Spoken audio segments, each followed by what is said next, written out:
being the exporter of the aforesaid consignment, claimed for exception on the ground that the purchase was exempted under Section 5, Subsection 3 of the CST Act. The said claim for exemption was also found to be genuine by the assessing authority and was allowed in full. The appellant also made a claim for refund of tax collected from them by the seller at the time of purchase of tea. The said claim was rejected by the assessing authority and it was held that they cannot claim for refund under Section 44 of the KGST Act since they have not paid the tax to the department,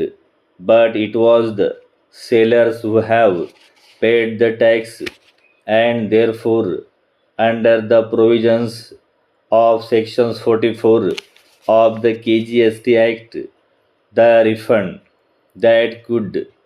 be made is to the dealer only, and the assessee being not a dealer, no such refund could be made to the appellant or assessees para. Being aggrieved by the aforesaid order, the appellant filed an appeal before the Deputy Commissioner Appeals, who considered the contentions of the appellant and upon going through the records found that there is an observation recorded by the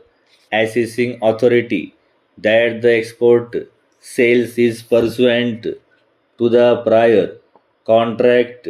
or prior order of the foreign buyers, and also that export sales are supported by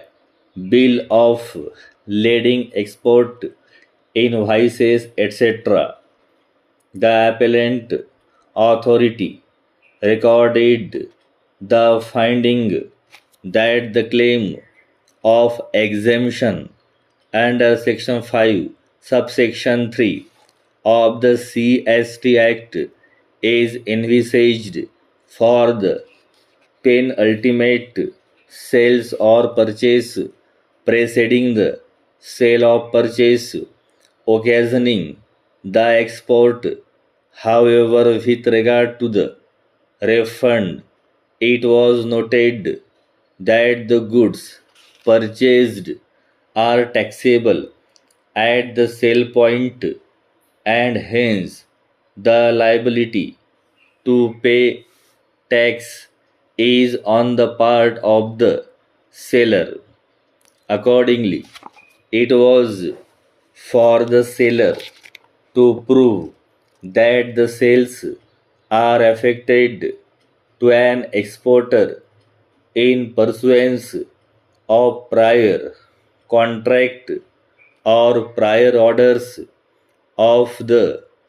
foreign buyers para. It was held that the appellate authority that since in the present case the aforesaid sellers, namely the planters who sold tea to the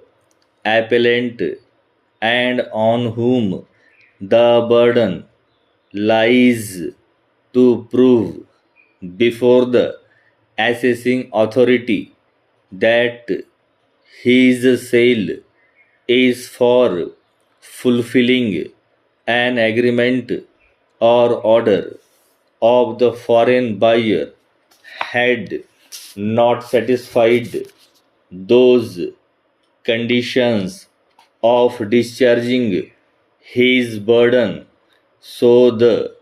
appellant is not entitled to refund.